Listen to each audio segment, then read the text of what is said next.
Hello and welcome. My name's Austin, and today we'll be going through some of the music that has come out in 2020 because it's been a good year for music, anyways. So here's my thoughts on some of the music I've been listening to this year.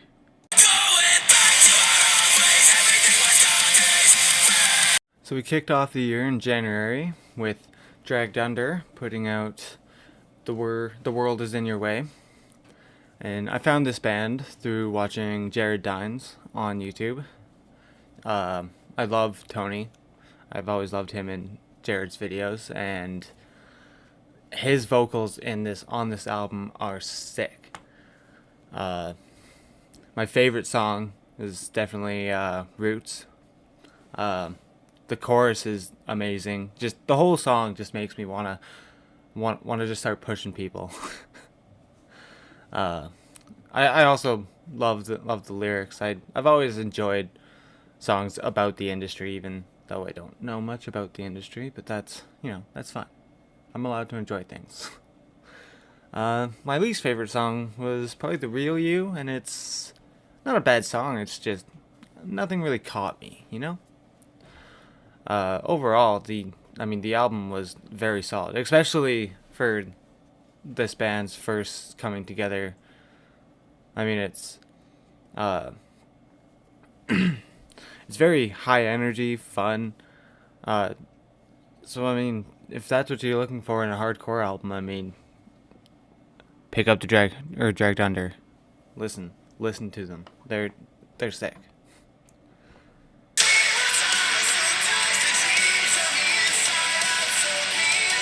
So February 21st was a very, very good day for me. Anyways, 3 albums came out that day, but the one that I was most excited for, because it is my favorite band, was the Amity Affliction. Everyone Loves You Once You Leave Them.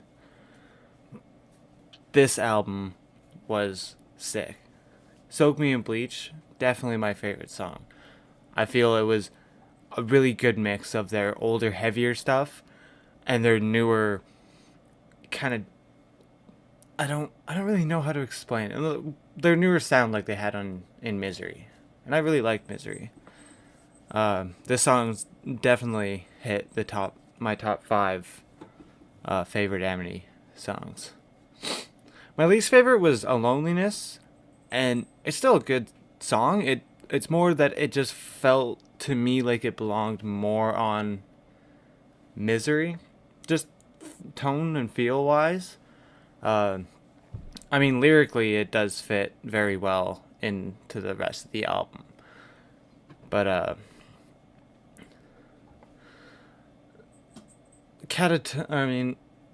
it does feel a little out of place with songs like All My Friends Are Dead and Catatonia, but it's still good, and it just has more of that Misery feel. Overall, the album, like I said, just a really good mix of their old sound and their newer sound they established in Misery, and I really enjoyed Misery. I think I'm having a hard time with the deciding which one's my favorite at this point. I think it's right behind Let the Ocean Take Me, because that's the one I found first. Yeah, it's one of those albums I can listen to front to back, no skipping, and just enjoy thoroughly.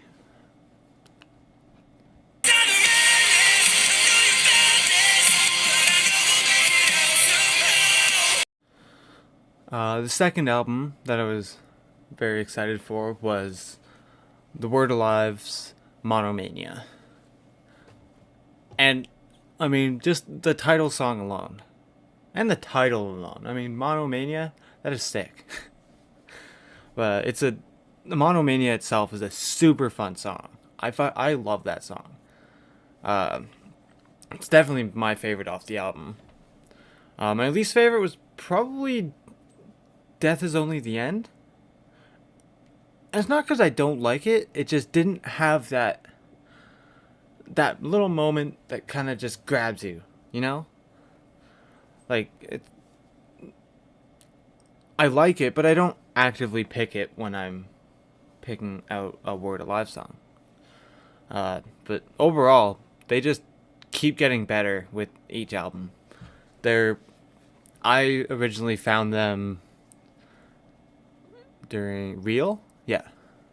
Yeah, that was the album. That was the first album I had listened to by them.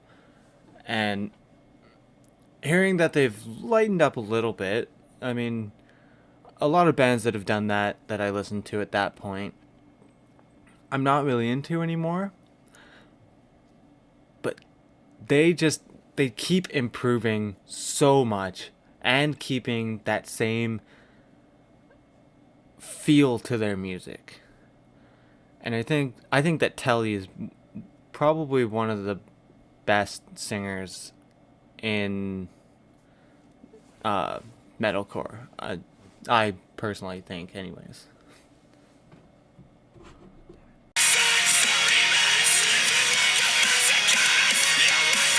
The third album that came out on the 21st of February was The Death of Me by Polaris. Now, Polaris, I haven't been listening to all that long. I only found them right before The Death of Me came out, and I found Masochist, because they had released it a little early. And oh my, I love that song. It is the song that pulled me into them. And the album overall is really good. I think the only song I don't really actively listen to is The Descent, but it's like The Word Alive. It just didn't catch me, you know? I just don't actively seek it. But overall, I think this is a fairly underrated band. I think it should be out there a little more, so hopefully, a couple people see this and, go check them out. So yeah, go check them out.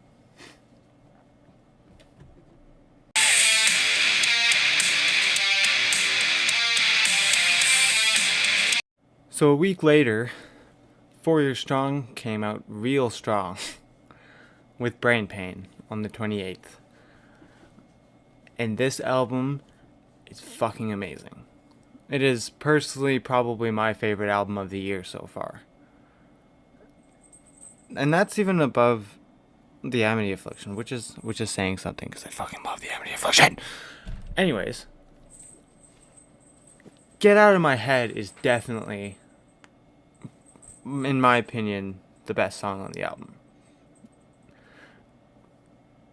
The riffs throughout the song have this heavier, crunchier tone, but then they keep that more pop punk vocal style, and it is so good. They have just blown it out of the water once again. I think the only two songs, I guess, because they're both kind of, I have the similar dislike of in both songs, and that's It's Cool and Young at Heart. They both, I felt, had the intros were a little bit drawn out for me. I'm just not a huge fan of that. But I mean, once the songs actually get going, they're fucking sick. So, I just gotta be more patient, I guess. But overall, I think it's their best album to date. Like, my favorite album of theirs to this point had been Rise or Die Trying, which, I mean, I didn't find till 2014, but we're not going to talk about that. But it's just full of amazing riffs and drums, and the vocals are great, the lyrics are amazing. Cat, fuck. what was I saying? Oh yeah. Uh, I want I want tabs to come out so that I can learn them on bass, especially get out of my head 17 and talking myself in circles, because I love the bass lines in those songs.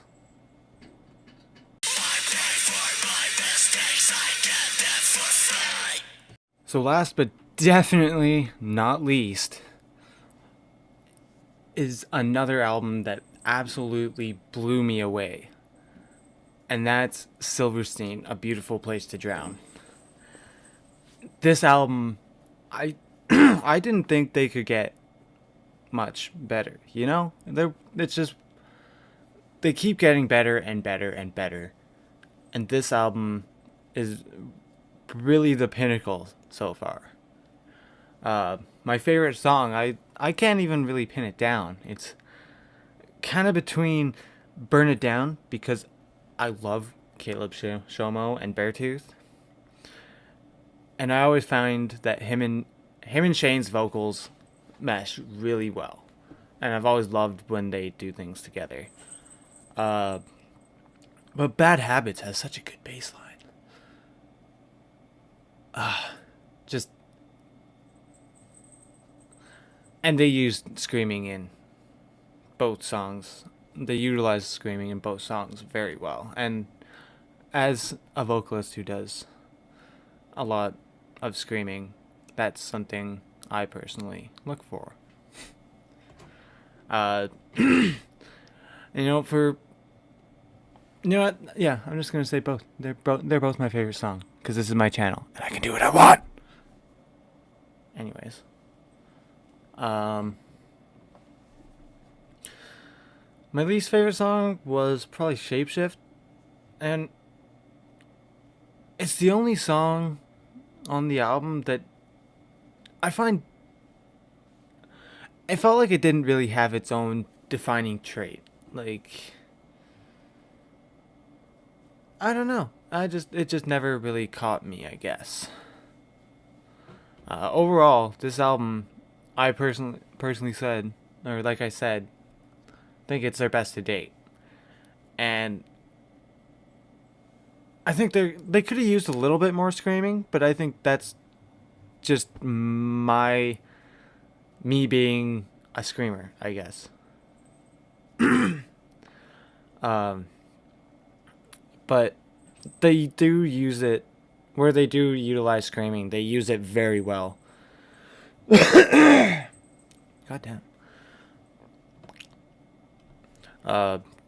They use it to emphasize certain parts, and I don't know. It's just I think they've they have lightened up a little bit as well. It's not a bad thing. And I also love how many features they did. This is something I wish this genre would do more. Because I love it when two singers from... No, cat. Hey, come here. No. Yeah, I love it when two bands get together and make a song together. Or even just a band brings a vocalist on, or... Like, this one has a bunch of features. And one, which kind of caught me off guard, was their feature with Simple Plan. That was a little jarring at first, but I dig it, because I grew up listening to Simple Plan. Cat! What are you doing? Get out. Hey, come here. Come here. Come here, kitty. And this is Hazel. She's the one being annoying. Say hi, Hazel. No? Okay. You go play. Or be quiet. Anyway, sorry. A little sidetrack there. Yeah, and another thing, just one quick little note. The bass lines in this album are amazing. Another album that I cannot wait for some tabs to come out. Because I'm only a beginner bass, okay? I'm only beginner on bass, so I can't just learn it by ear yet. I'll work on it.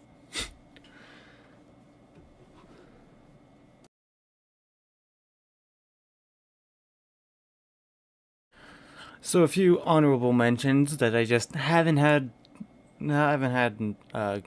really time or gotten around to listening to.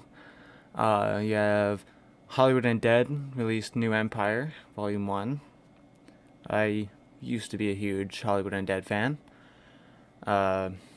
Avenged Sevenfold, Diamonds in the Rough. I like Avenged Sevenfold. I just not a huge fan, so I just haven't gotten around to listening to it yet. And Breaking Benjamin put out Aurora, I just like Avenged Sevenfold. I really like Breaking Benjamin, but I'm just not like super big into them, so I'm not gonna listen to them as soon as they drop an album. And I didn't even really know they had dropped it until like a week after it had come out. Same with Avenged Sevenfold. I didn't even know that one was coming out. I have listened to one song off of Hollywood Undead's album.